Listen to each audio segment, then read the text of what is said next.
Olá, boa noite para você ligado aqui na Record News. Agora são 6 horas em ponto e o Link Espírito Santo desta segunda-feira, 6 de novembro, está começando. Uma lei municipal obriga que empresas que produzem grandes quantidades de lixo sejam responsáveis por esses resíduos. E a ideia é economizar e também conscientizar essas empresas a investir na diminuição e reciclagem do lixo. Para falar sobre esse assunto, eu recebo aqui no Link Espírito Santo o secretário de Meio Ambiente de Vitória, Luiz Emanuel Zouen. Mas antes, veja outros destaques do Link de hoje. Familiares de adolescente sequestrado em Viana fazem protesto em frente ao Palácio Anchieta em busca de respostas. Vitória vai usar a tecnologia para rastrear carros e impedir crimes. 2 anos depois do rompimento das barragens da Samarco, moradores de Colatina ainda sofrem com os efeitos da lama. Isso e muito mais, agora no Link Espírito Santo.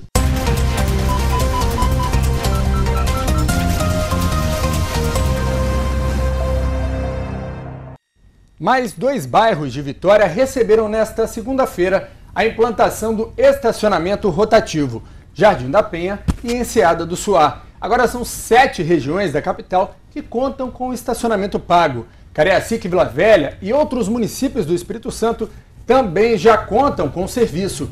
E esse é o tema da nossa enquete de hoje. Como você avalia o estacionamento rotativo da sua cidade? Bom, regular ou ruim? Quem conta pra gente como participar é Emanuela Teixeira. Boa noite, Manu. Boa noite, Sérgio. Boa noite a todos. Para participar, votar na nossa enquete, é só acessar o portal rsim.com.br, vai lá, dar o seu voto e você também pode participar enviando as suas perguntas, as suas dúvidas através das nossas redes sociais, usando o hashtag LinkES e também através do nosso WhatsApp pelo número 992525007, que a gente vai estar aqui recebendo todas as participações e lendo ao vivo. Tá certo, aproveita, avalia. Se sua cidade também não tiver rotativo, bom, você pode escrever pra gente, pode falar aqui pra Manu, né? Enfim, é isso aí. A gente tá aqui com portas abertas para vocês. Manu, no segundo bloco a gente volta a se falar, pode ser? Até o próximo bloco. Até daqui a pouquinho. Olha só, já são mais de 20 dias sem informações desde que a menina Tainá Prado, de apenas 12 anos, foi sequestrada em um bairro de Viana. Os familiares estão desesperados e na manhã de hoje eles protestaram em frente ao Palácio Anchieta. Mais um final de semana, a minha filha lá fora e eu não sei aonde. Mais um dia. Não dá para ter paciência, não dá para ter calma. Agora é só desespero. Se ninguém me falar nada, eu vou enlouquecer. O apelo é da vendedora Clemilda Aparecida de Jesus, mãe de Tainá Andressa de Jesus, de apenas 12 anos e que foi sequestrada no último dia 17 em Viana, região metropolitana do Espírito Santo. Manifestantes se reuniram na escadaria em frente à sede do governo estadual, com cartazes com a foto da menina. Em seguida, eles fecharam parte da Avenida Jerônimo Monteiro. A mobilização pediu rigor da justiça na solução do caso Tainá. O principal objetivo de Clemilda era falar com o governador do estado. Eu quero o que for preciso para alguém agir e trazer a minha filha para mim. De uma forma ou de outra, eu quero uma resposta. Eu não vou conviver com a dúvida pro resto da minha vida. Não vou. Durante a manifestação, teve quem buzinasse por conta do trânsito e também os que aderiram à causa, como essa cuidadora que estava em um dos ônibus. Eu também sou mãe, eu também faria a mesma coisa, ter uma filha desaparecida como essa criança está. Esse cara, ele é um monstro, ele tem que ser achado, ser punido pelo que ele fez, porque ele não tem coração, ela é uma criança. Olha o sofrimento dessa mãe. Esse senhor, mesmo parado, também apoiou a manifestação. A gente tem que se colocar no lugar da mãe, dos familiares, né, pra gente poder sentir como que, se fosse com a família da gente, como que a gente estaria se sentindo, né? Talvez a gente vê os outros se manifestando, pensar, o pessoal tá aí atrapalhando quem quer trabalhar, mas todo mundo é humano, né? Então as pessoas estão sofrendo e querendo que faça alguma coisa por elas, né? Uma representante do Conselho Estadual de Direitos Humanos esteve presente na manifestação e ressaltou que o órgão vai cobrar providências do governo para ajudar Clemilda. dar apoio, prestar solidariedade à família da Tainá, à mãe dela, a dona Clemilda, e ajudar a pressionar o poder público em busca de respostas, além de tentar acionar pelos meios que nós temos assistência para a própria dona Clemilda, que absolutamente voltada para essa situação de busca da sua filha, não está conseguindo fazer mais nada e está precisando de apoio para ela mesma, né? Cerca de meia hora depois da manifestação, o secretário-chefe da Casa Militar Estadual, Coronel Ferrari, foi até a avenida para levar Clemilda até o Palácio Anchieta.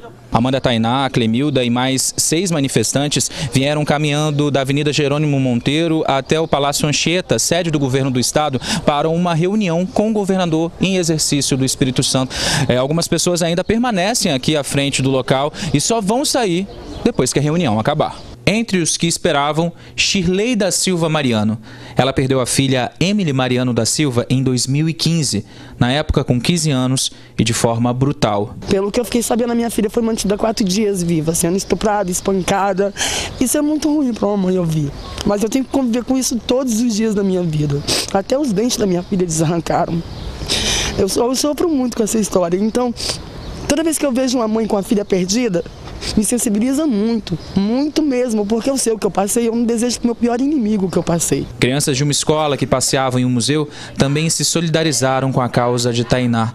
Após cerca de 1 hora, Clemilda saiu da reunião com o governador, que contou ainda com a presença do secretário de Segurança do Estado e o secretário de Direitos Humanos. Eu passei para ele tudo que eu queria, que até então eles estavam tratando o caso da minha filha há 10 dias atrás, nos primeiros 10 dias como uma criança fugitiva. Ele se comprometeu com algumas coisas e falou para mim que eles vão solucionar. O secretário de Direitos Humanos ressaltou que as autoridades estão empenhadas em solucionar o caso de Tainá o mais rápido possível. Nós recebemos aqui uma mãe que está muito ansiosa, tão ansiosa quanto nós. Acho que a sociedade inteira, a mãe, o governo, as pessoas querem logo desse criminoso preso. Tainá Andressa de Jesus do Prado foi sequestrada no bairro Universal, em Viana, no dia 17 de outubro. A última imagem da menina é um vídeo de uma câmera de segurança que mostra Tainá entrando em um veículo branco, modelo Gol. A polícia já identificou que o carro era dirigido por Ademir Lúcio Pereira de Araújo, acusado de estuprar uma criança de 11 anos, 3 dias antes do sequestro de Tainá. A polícia pede que quem tiver qualquer informação sobre o caso, que faça uma denúncia anônima pelo número 181. E a Prefeitura de Vitória e a Polícia Militar vão usar a tecnologia para rastrear veículos e impedir crimes aqui na capital. O novo sistema começará a funcionar em março de 2018 e vai se unir à central de videomonitoramento que já existe em Vitória. A finalidade do cerco eletrônico é fazer um grande banco de dados para identificar veículos roubados. Esse é um sistema que nós estávamos esperando conseguir as condições para poder montar esse sistema na cidade há muito tempo. Trata-se de um cerco eletrônico onde foi instalado em cidades com área territorial aberta, com muitas entradas e saídas, com o resultado de até 50% ou mais de redução de algumas ocorrências como carros roubados. As 100 novas câmeras vão registrar as placas de todos os veículos que cruzarem as 7 entradas da capital. Ao todo, serão 48 pontos de monitoramento em todo o município. A expectativa com o novo sistema é que o número de crimes diminua. O roubo e furto de veículo é o tipo de crime que vai ter o maior impacto por conta da implantação do cerco eletrônico. Mas nós acreditamos que outros tipos de crime também vão ter redução, porque a ferramenta permite uma investigação sobre outros tipos de delitos. Então, o crime anda de carro, né? O crime anda de carro, o crime é motorizado. Hoje, dificilmente as pessoas saem para cometer crime a pé. Então, todo criminoso de roubo e furto de estabelecimento comercial, condomínio, eles vão acabar também tendo os seus passos monitorados por essa ferramenta. A polícia também acredita que o novo sistema vai ajudar no trabalho de combate ao crime. Nós vamos minimizar e, quiçá, chegar a um indicador muito menor que outras capitais e que outros municípios do Brasil. E damos um passo importante, porque Vitória é uma capital do nosso estado, em integração com o governo do estado, nós estamos à frente sempre, trabalhando em parceria. Isso para nós é extremamente proveitoso. A seguir, você vai ver que empresas que geram grandes quantidades de lixo vão ter que se responsabilizar por esses resíduos aqui na capital. Link Espírito Santo, sempre ligado em você.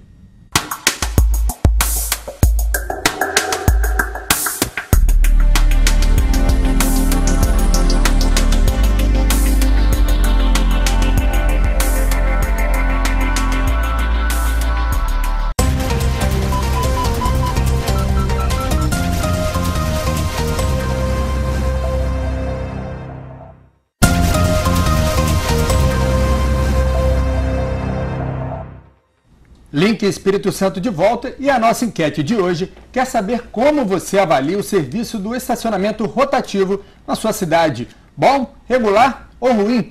Emanuela Teixeira, como estão nossos números? Pois é, Sérgio, até agora nossos números estão assim. Os internautas votaram 40% avaliam o rotativo como bom, 20% avaliam como regular e os outros 20% avaliam como ruim. E a Thaís, de Jardim da Penha, comenta aqui que votou na nossa enquete e ela avalia como bom o rotativo, mas diz que os valores cobrados aqui na capital são muito altos, fora aí da realidade econômica da população. Tá aí a opinião da Thaís, de Jardim da Penha. Obrigada pela sua opinião, Thaís.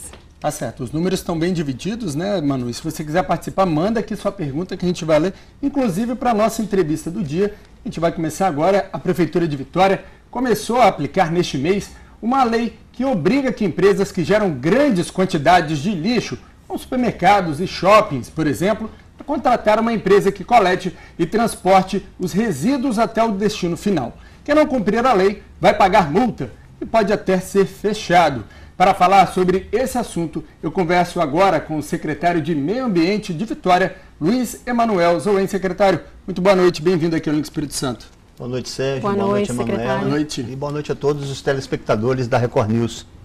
Secretário, por que dessa medida? Qual o objetivo de fazer que grandes geradores de lixo paguem por esse transporte? Olha, Sérgio, Emanuela e telespectadores, na verdade, o que nós estamos fazendo em Vitória hoje é dando uma sequência legal, né, à Política Nacional de Resíduos Sólidos, que é a Lei 2.305, datada de 2010. O que a Política Nacional de Resíduos Sólidos ela visa?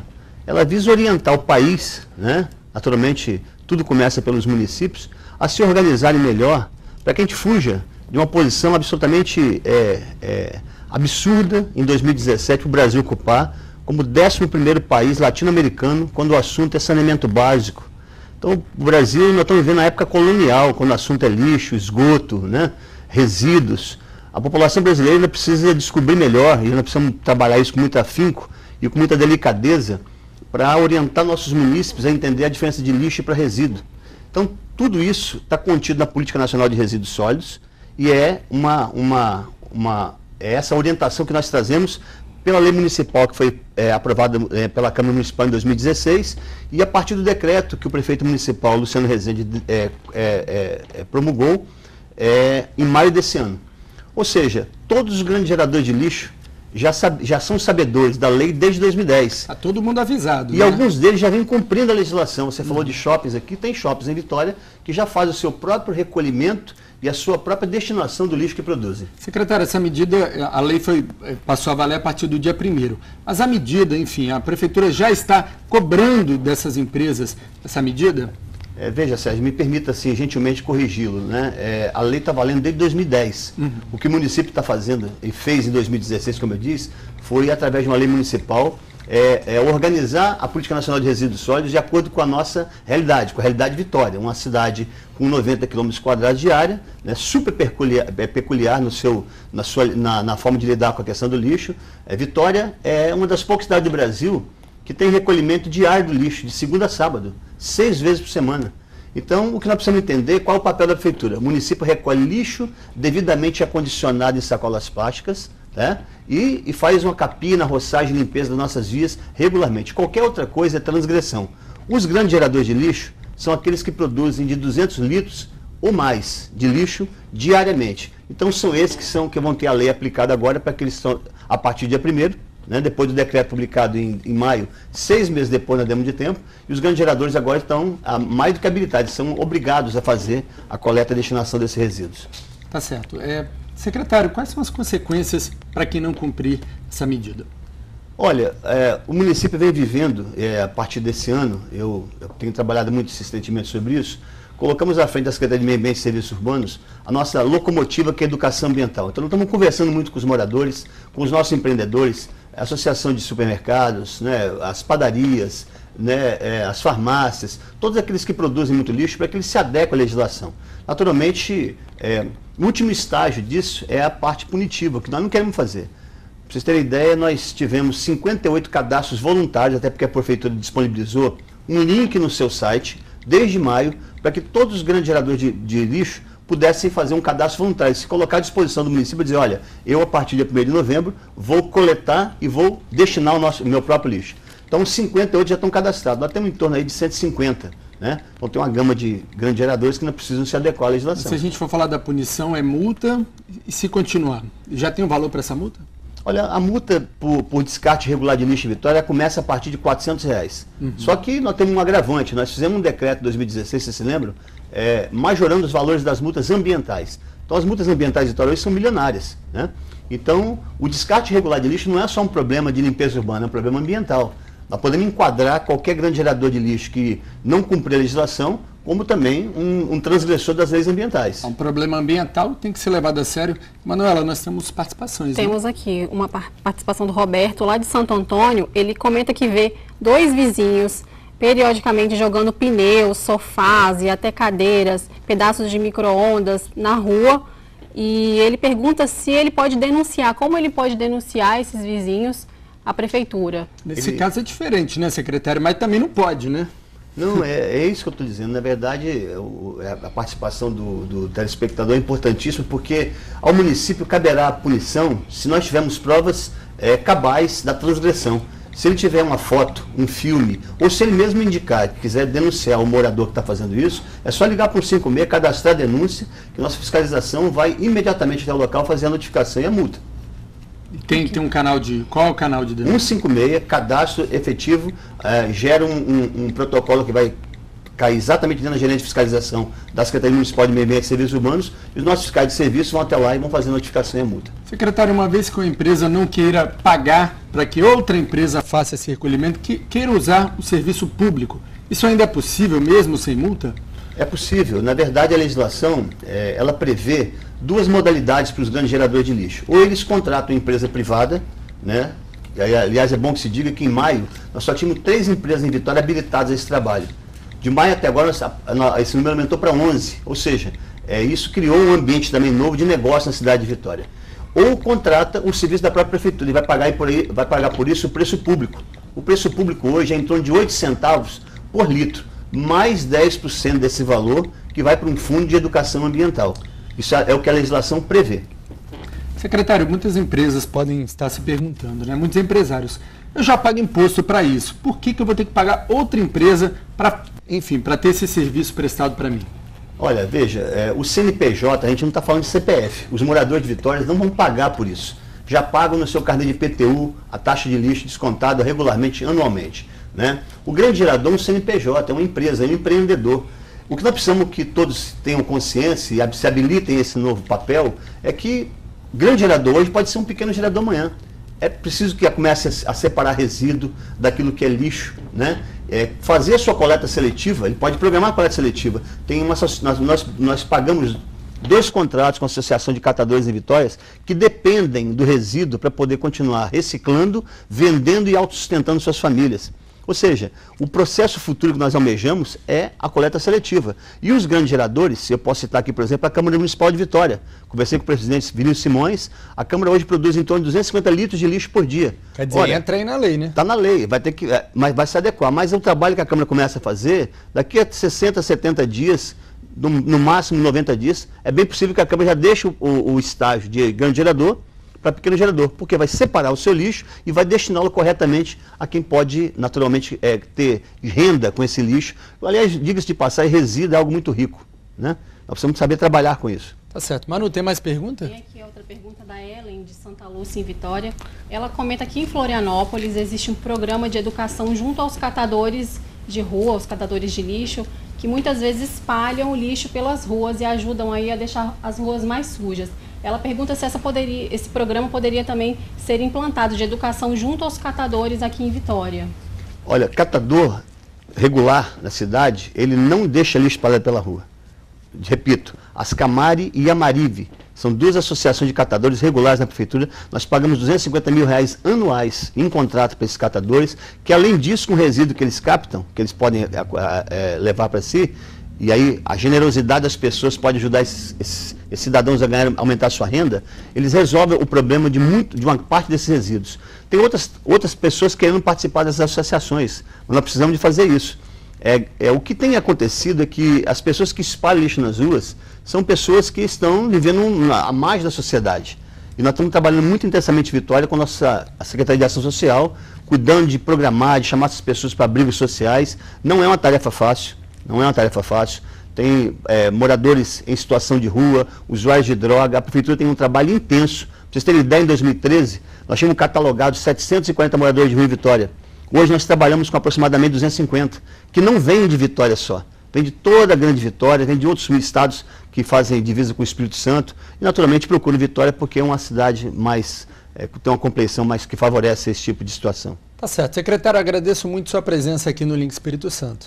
Nós é que agradecemos e convocamos a nossa sociedade a nos ajudar nessa tarefa de cuidar da nossa cidade com respeito, com civilidade e, naturalmente, excluir a questão do lixo como uma forma de desorganizar a cidade. O que nós pretendemos, naturalmente, é transformar a Vitória na cidade mais sustentável do país. Tá certo. Muito obrigado, secretário. Seja sempre bem-vindo. Portas abertas aqui para o senhor, tá bom? Muito obrigado a vocês também. Boa noite. Bom, obrigado aí também para quem participou enviando perguntas. Ainda dá tempo de votar na nossa enquete, porque no próximo bloco tem um resultado aí da nossa pergunta e também tem as notícias do portal R-Sim. Obrigado, Manu, também. Link Espírito Santo, sempre ligado em você.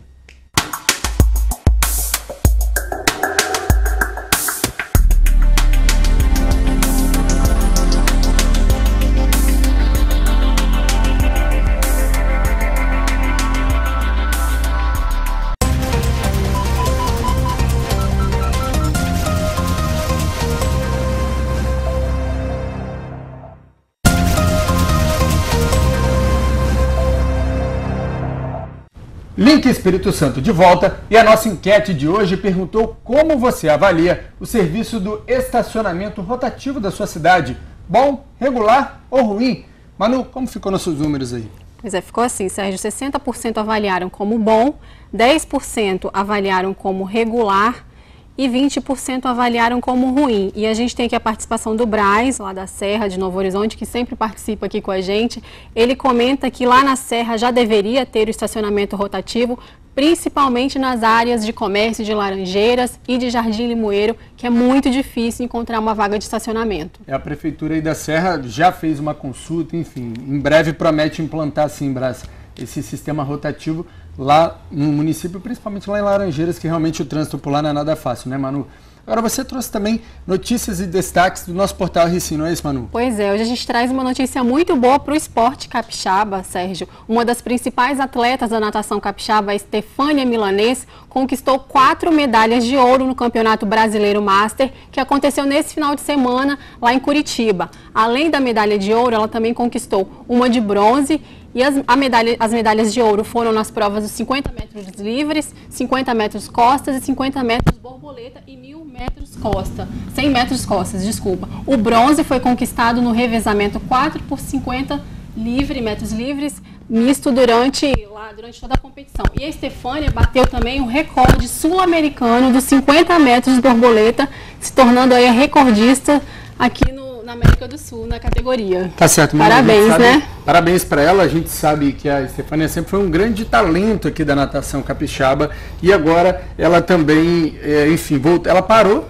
de nadar, ficou um tempão fora das competições e resolveu voltar agora como Master e está arrebentando. Agora, Manu, no final de semana, mais de 6 milhões de candidatos realizaram a primeira etapa do Exame Nacional do Ensino Médio e, de acordo com o INEP, mais de 30% dos candidatos não compareceram ao primeiro dia de provas. Esse é o maior índice de abstenção desde 2009, quando foi registrado um índice de 37% de ausência. No portal R-Sim você confere o gabarito lá da prova e também da redação Ciências Humanas. O gabarito total do Enem só será divulgado na quinta-feira, no dia 16. Manu, muito obrigado aqui pela sua participação. Obrigada, Sérgio. Mais notícias também sobre o interior do estado, sobre o Brasil, que é notícia aí no mundo, lá no portal R5. Tá certo, Manu, muito obrigado. Obrigada, Sérgio. O Ministério Público Federal está fazendo um balanço dos 2 anos de rompimento da barragem de Fundão, em Minas Gerais. O encontro reúne pesquisadores e setores atingidos pela tragédia ambiental.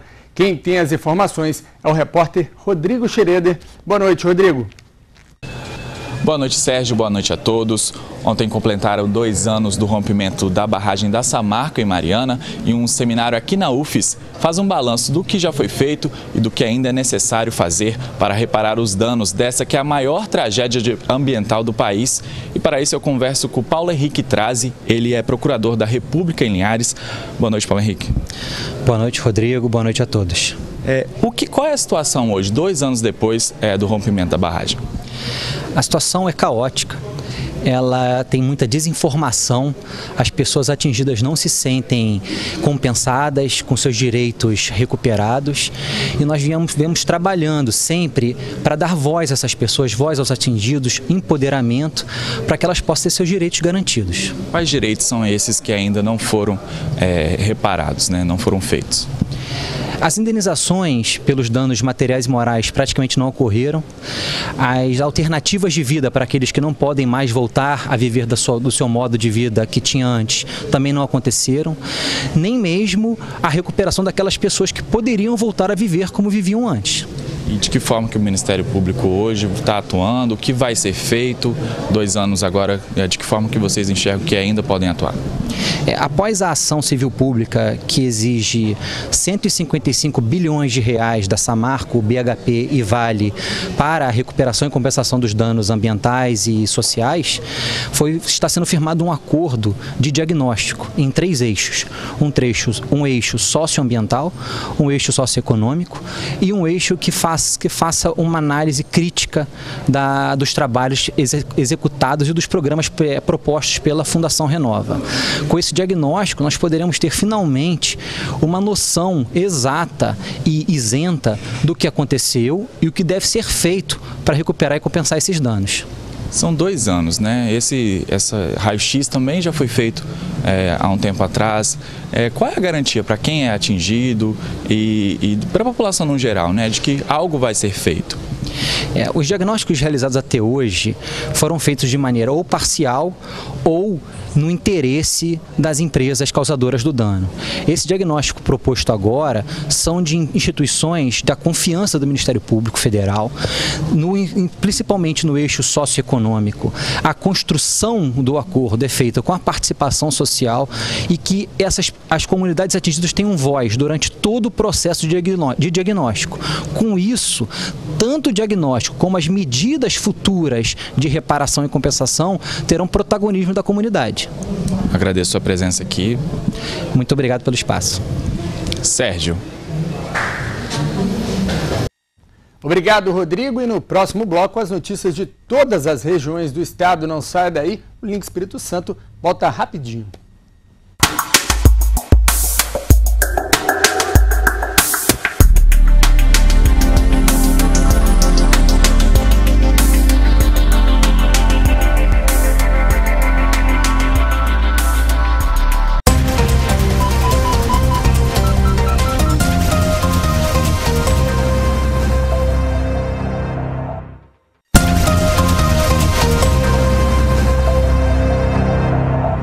Link Espírito Santo de volta e agora a gente faz um giro pelo estado com outras notícias importantes desta segunda-feira.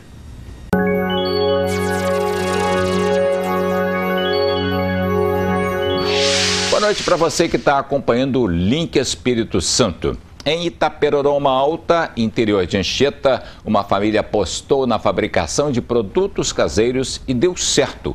Eles montaram uma agroindústria que agora é a principal fonte de renda da família. Pães, bolos, biscoitos, produtos de dar água na boca, não é mesmo? São fabricados por Dona Celina e seu Jamil numa pequena agroindústria montada dentro da própria casa. A ideia surgiu depois que o marido sofreu um acidente e a família começou a ter dificuldades para se manter. Olha, na época eu tinha 16 anos, a gente resolveu casar, né? Na época mais ou menos com 16, ele com 22, fomos morar no interior. Depois saímos de lá, a gente veio para Anchieta. Chegando aqui em Anchieta, ele sofreu um acidente de carro, ficou 6 meses sem trabalhar, eu com as crianças pequenas. E fiquei pensando o que eu poderia fazer para complementar a renda ou até mesmo comprar algo para casa, né? Para os produtos chegarem ao padrão de qualidade de hoje, foram muitos erros e muitos acertos de receitas. O negócio deslanchou e, para dar conta, a família se juntou. Seu Jamil, que cuidava da lavoura, teve que dividir os afazeres. Eu me vi assim, na condição de estar me ajudando a minha esposa, até porque é uma renda que ajuda a contribuir com a despesa da casa, a despesa da família. Aí eu vi no direito, então, de diminuir a agricultura, colocar gente para trabalhar, para poder estar me envolvendo mais nesse trabalho da agroindústria. São cerca de 30 produtos variados, saem daqui aproximadamente por mês 1.400 bolos, 200 pães e 400 quilos de biscoitos, que são comercializados aqui na região. Casadinhos, biscoitos de sabores variados, broinhas, bolos e um dos mais pedidos é esse pão, que tem um diferencial na receita. Esse aqui é um pão natural, a fermentação dele é de batata inglesa. É um produto assim que não tem química, para pessoas que têm problema com fermento biológico. Esse você pode comer tranquilo, que ele não causa azia. Seu Jamil tem seu lugar na cozinha da agroindústria. Os bolos de banana, mandioca e fitness são especialidades dele. Mas o aluno superou a professora. Minha esposa passou a receita e é um bolo de banana com passas, um bolo de aipim e um bolo fit, né? Ele é de banana sem açúcar e sem trigo. Então, ela passou a receita para mim. E eu continuo fazendo. Hoje ela nem lembra mais os ingredientes que vai. A família saiu do vermelho. A casa recebeu benfeitorias, o carro para as entregas veio agregar qualidade e agilidade. A agroindústria trouxe grandes benefícios para a família, que afirma que não tem medo de investir. Consegui construir minha cozinha, tenho meus carros, abri uma empresa Iconha. Então, a gente tem uma outra empresa também. E, aos poucos, a gente vai crescendo assim. Então, consegui muita coisa mesmo. Dar estudo aos meus filhos, né? Aí, junto com a família. Até minha filha se formou, mas ela prefere ficar junto com a gente. Eu vejo, assim, uma coisa rentável. Por quê? Porque até hoje, anterior, eu consegui as coisas, mas não tanto igual agora. Agora a coisa aumentou, a coisa cresceu, apesar das dificuldades, da crise que nós estamos enfrentando, né? Pois bem, tem crise para quem não tem vontade para crescer, vontade para ir para frente. Um belo exemplo que mostra a força da agroindústria capixaba. Do litoral sul, seguimos para a Colatina com as notícias do noroeste do estado.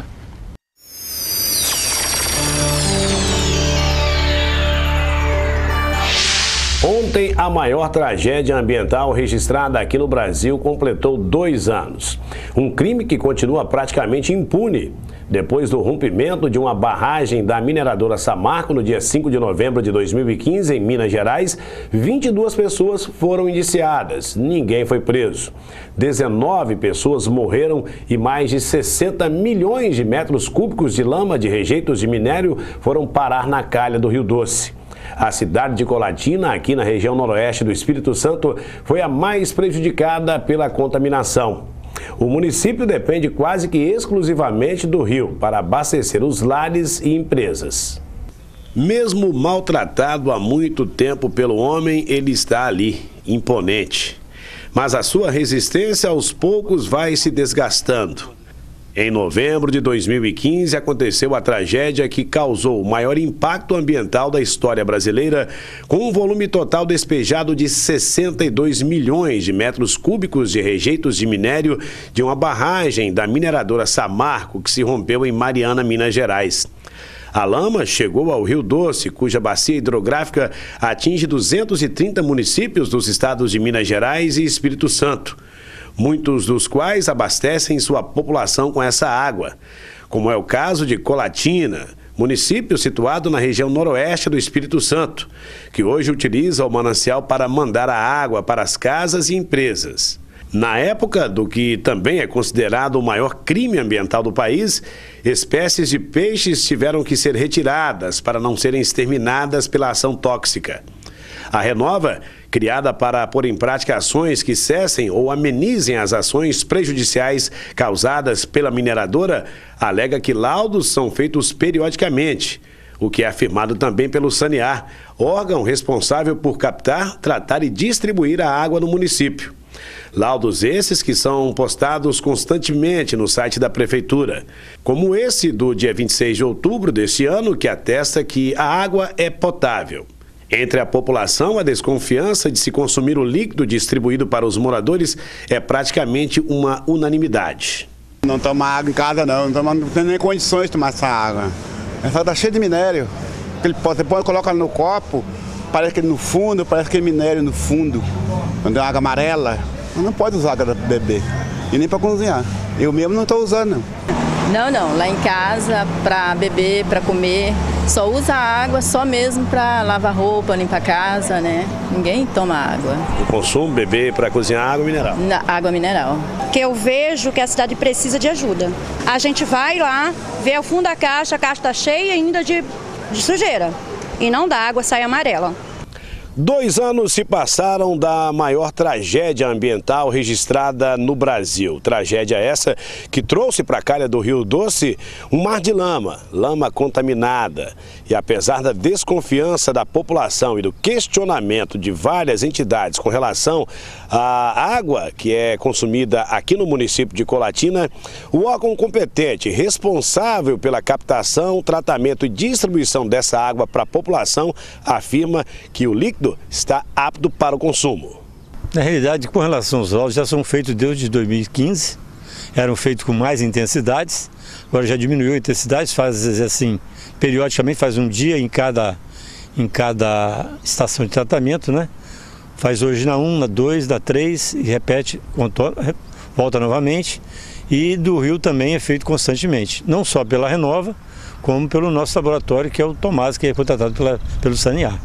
Durante cerca de 3 meses após a tragédia, a Samarco distribuiu água mineral para a população do município. Filas e muito tumulto marcaram a rotina dos colatinenses. Mas após isso, quem quiser tem que comprar. Várias entidades cobram ações da mineradora.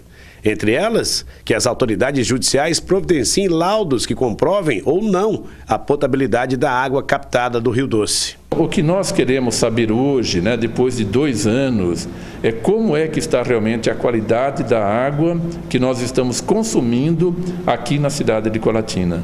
Porque a captação de água é feita diretamente do rio.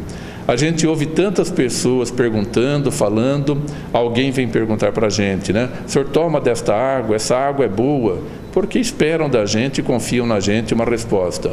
E nós não temos uma resposta. O que nós gostaríamos é que a gente recebesse laudos oficiais que não viessem da Renova nem da Samarco. Que o Ministério Público nos informasse realmente a situação da qualidade dessa água. Uns perguntam, é cancerígena? Que tipo de problema ela pode causar? Como nós vamos fazer? Não temos dinheiro para comprarmos uma boa água mineral. Então nós precisamos de laudos independentes e isto custa caro. Então nós deveríamos fazer esses laudos, ou o Ministério Público e a Renova assumir o pagamento desses laudos. Eles serem responsáveis porque o laudo custa caro. Indefinição quanto à qualidade da água que é distribuída em Colatina. Lovely é uma haitiana que está na cidade há 1 ano.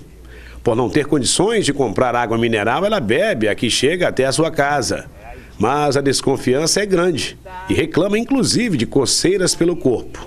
Sim, eu fico preocupado porque às vezes eu não tenho dinheiro para comprar água mineral e eu tomo essa água, mas me dá alergia, fico muito preocupada. Então você não confia nesses laudos que são divulgados? Não. Toma, mas toma preocupada. Eu tomo, porque não tenho condição para tomar das veias mineral. Uma tragédia que parece não ter fim.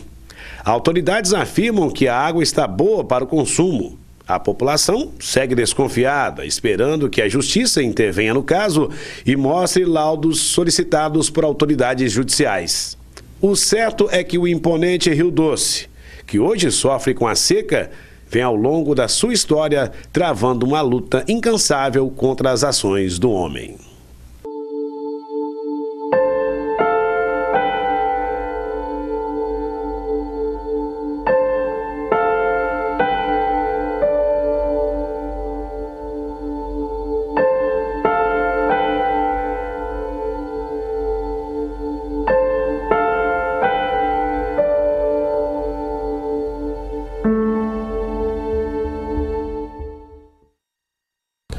A Renova, em parceria com a administração municipal, até construiu 2 novas estações de captação de água, uma no Rio Santa Maria, parte norte da cidade, e outra no Rio Pancas, na parte sul, que poderão ser usadas em caso de emergência, se a captação do Rio Doce precisar ser suspensa. O problema é que a seca também está castigando esses 2 rios.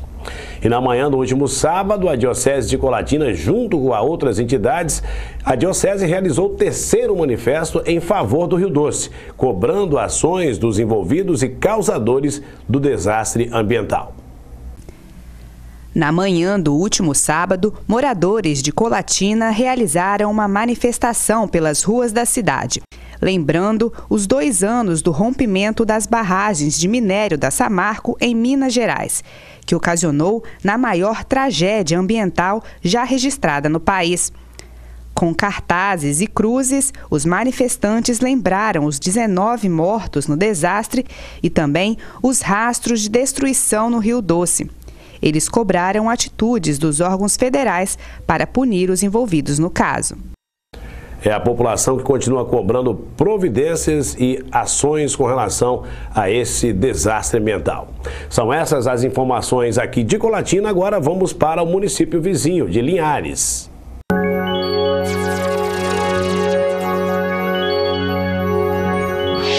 Foi sepultado no final da manhã de hoje, aqui em Linhares, o corpo da advogada Cigele Pesca Rigo, de 37 anos. Ela morreu na manhã deste domingo após cair do apartamento onde morava, no 3º andar de um prédio às margens da BR-101 aqui na cidade. As circunstâncias da queda não foram divulgadas nem pela polícia, tampouco pela família. A Ordem dos Advogados do Brasil, OAB Espírito Santo, divulgou em sua página oficial na internet uma nota de pesar pela morte de Cigele, que era de uma família tradicional aqui de Linhares e muito querida. A Polícia Militar apreendeu 700 gramas de crack e mais de R$400 em dinheiro no bairro Canivete, em Linhares, durante o final de semana. 2 mulheres de 21 anos de idade foram presas e confessaram serem as donas da droga. Os policiais chegaram ao local graças a denúncias anônimas sobre a movimentação do tráfico de entorpecentes. Em depoimento, as 2 jovens disseram ter pago R$20 mil pelo crack, que, revendido, renderia à dupla mais de R$60 mil. Outros possíveis suspeitos de participação no tráfico de drogas na região estão sendo investigados. 7 municípios do Espírito Santo devem receber ajuda extra do governo federal para ações de combate à sífilis. Um desses municípios é Linhares, onde desde 2015 os casos da doença aumentaram bastante. A promessa do Ministério da Saúde é disponibilizar R$200 milhões para o combate à sífilis no país. Dos 7 municípios capixabas contemplados, Linhares é um deles, onde os casos da doença, principalmente da sífilis congênita, aumentaram muito. Em Linhares, a gente está com uma preocupação maior, porque em 2015 os números subiram muito. Então, agora esse ano, em 2017, a gente criou um grupo de enfrentamento, diretamente contra a doença, para tentar diminuir esses casos. Uma vez que a gente entende que a sífilis congênita ela é um indicador de saúde, porque como é uma doença que deve ser detectada e tratada durante o pré-natal, para se evitar que a criança nasça com a sífilis congênita, então ele acaba sendo um indicador do pré-natal, da qualidade de serviço do pré-natal. Pelo pacto firmado entre o governo federal, estados e municípios, serão desenvolvidas ações de prevenção, diagnóstico e tratamento da doença. A estratégia é chamada de resposta rápida à sífilis. Em Linhares, a criação de um grupo de enfrentamento à sífilis congênita tem dado bons resultados, depois que os casos da doença em grávidas ultrapassaram o limite estabelecido pelo Ministério da Saúde. O que a gente chama de indicador de saúde são números pactuados pelo Ministério da Saúde. Hoje, o que foi pactuado para Linhares é um número de 20 casos para cada 1.000 nascidos vivos. Atualmente, nós já temos 21 casos notificados, confirmados, fora aqueles que ainda estão em investigação. Então, não é bom a gente passar de um dado, de um número que foi pactuado pelo Ministério da Saúde. A boa notícia é que a sífilis tem tratamento, mas a falta de cuidado com a doença pode levar a sequelas graves em recém-nascidos e até a morte. As mulheres grávidas passam pelo diagnóstico e cuidados logo no pré-natal, mas a resistência de alguns homens acaba colocando tudo a perder. Se o parceiro não aderir ao tratamento, o que é a nossa maior dificuldade hoje? O parceiro não aceita o tratamento. Então a gestante trata, depois ela se recontamina com o parceiro e a criança nasce com sífilis congênita. E o que é? A criança vai ficar internada 10 dias, fazendo uso de antibiótico. Então, de certa forma, é uma agressão para a criança, uma coisa que era evitável, que não precisava passar. Fora os custos hospitalares, né, o custo que vai gerar para o Ministério da Saúde e assim sucessivamente. Pois é, o governo ainda não divulgou quando irá iniciar o repasse desta verba para o combate ao avanço da sífilis, né? Por hoje é só. De Linhares, seguimos para São Mateus com mais destaques do norte do estado.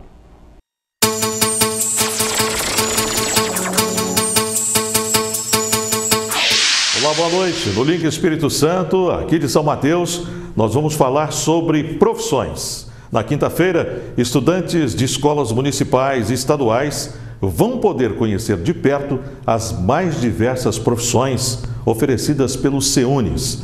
Nós conversamos com o diretor do CEUNES, o professor Rony Pignaton. A gente está com uma semana bastante cheia, né, no centro universitário, né, essa semana, esse início de mês, para a gente, nós estamos trazendo uma série de eventos, né, para o campus. Entre eles está a Mostra de Profissões, né? A Mostra de Profissões, ela acontece no dia 9/11, né? Quinta-feira próxima, aqui no nosso campus, né? E nós temos então o objetivo de apresentar para toda a comunidade, aqueles que não conhecem, os nossos cursos de graduação, né? Apresentar um pouco do que é a carreira dos cursos de enfermagem, farmácia, agronomia, as engenharias, as licenciaturas, enfim. Então a gente vai organizar um grupo de 15 a 20 alunos, vai fazer uma visitação nos laboratórios desses cursos, vai na fazenda experimental, né? E nesse momento, né, os nossos estudantes, os nossos professores vão contar um pouco do que é a profissão. Então, para uma decisão, né, de qual é o melhor curso que atende o seu anseio, o seu perfil. A Mostra de Profissões está aberta a toda a comunidade de São Mateus.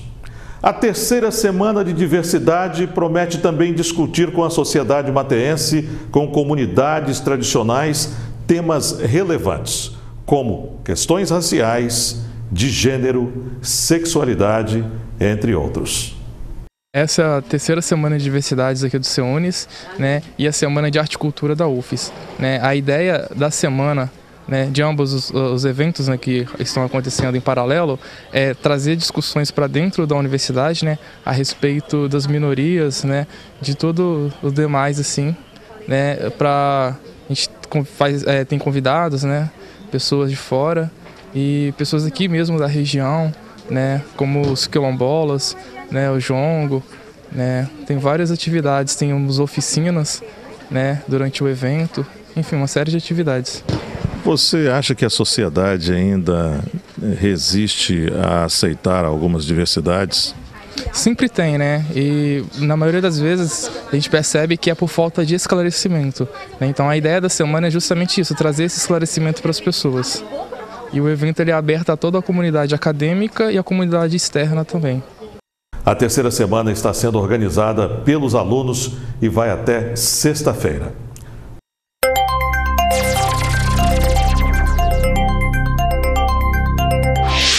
2 graves acidentes de trânsito marcaram o início da semana aqui na região. Um deles aconteceu às 4h30 da tarde deste domingo na S-137, a menos de 1 quilômetro do perímetro urbano de São Gabriel da Palha.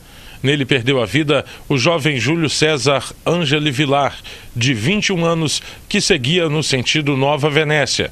Perdeu o controle de sua motocicleta e colidiu contra uma árvore. Júlio César chegou a ser socorrido, mas não resistiu aos ferimentos e faleceu a caminho do Hospital Dr. Fernando Serra. O outro acidente aconteceu por volta de 7 da manhã de hoje, na S-080, na altura do quilômetro 189, envolvendo uma picape e um ônibus da aviação Águia Branca. Os ocupantes da picape, Vitor Hugo Loubach, morador do interior de Nova Venécia, e Clariana Matos, moradora de São Domingos do Norte, morreram na hora. Segundo informações da PM, havia lama da chuva na pista. O automóvel, que seguia no sentido Águia Branca, São Domingos do Norte, teria rodado na pista em uma curva e colidido lateralmente com o ônibus que seguia no sentido contrário. De São Gabriel da Palha, voltamos à Vitória.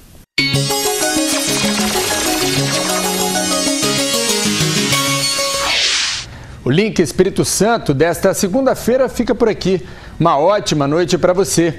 Record News, informação para você crescer.